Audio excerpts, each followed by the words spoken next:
Hi, I'm Rosemarie from the Unfinished Lesson, and this is another Quick Win series.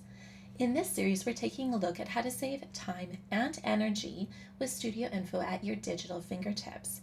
In our previous video, we looked at time drains, and if you haven't watched that one, I highly recommend go back and watch it. I will have the link in the description below.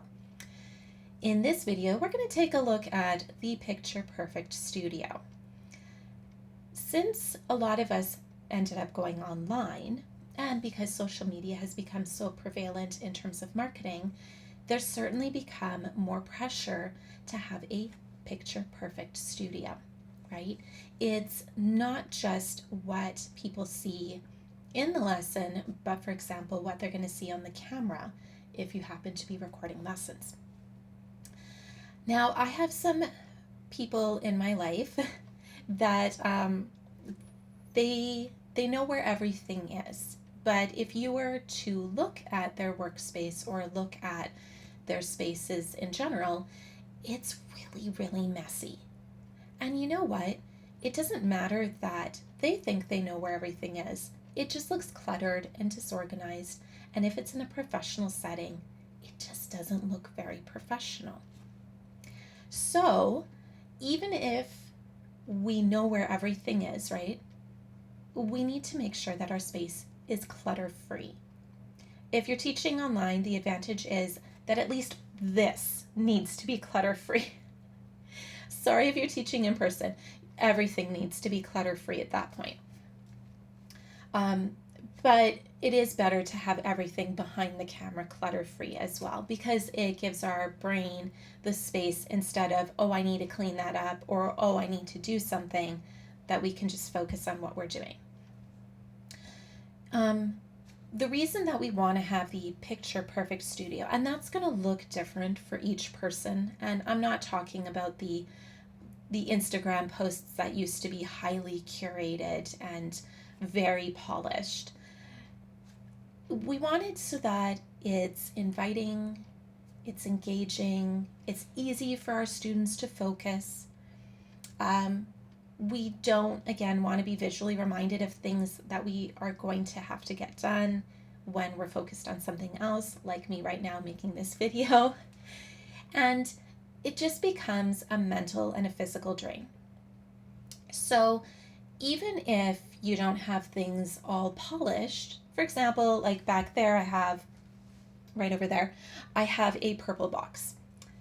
It doesn't really go with my brand colors. But you know what? It's something my kids made for me years ago, and I like it. When I see it on camera, it makes me smile because it's something my kids make.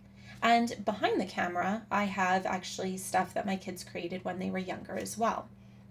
In my studio, I have a bookshelf and I have some fake plants so that I don't have to worry about the fact that there's not a ton of natural light, and I don't have to worry about forgetting to water them.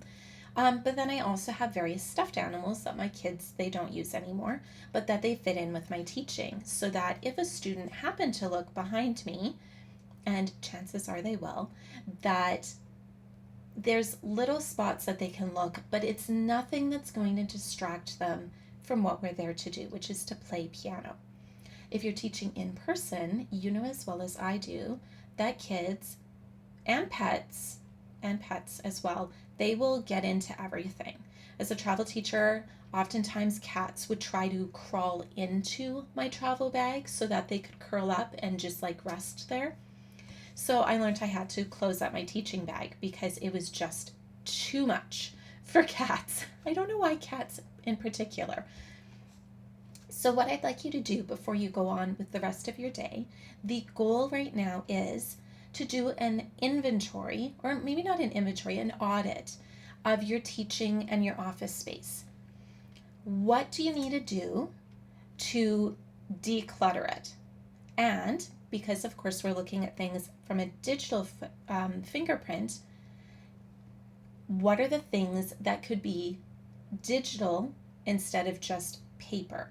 Instead of having all sorts of papers ready to go, what can you just have in a digital format that you send to parents or students and they can print them off? And yes, you can get clients to do that. It does work, I promise you.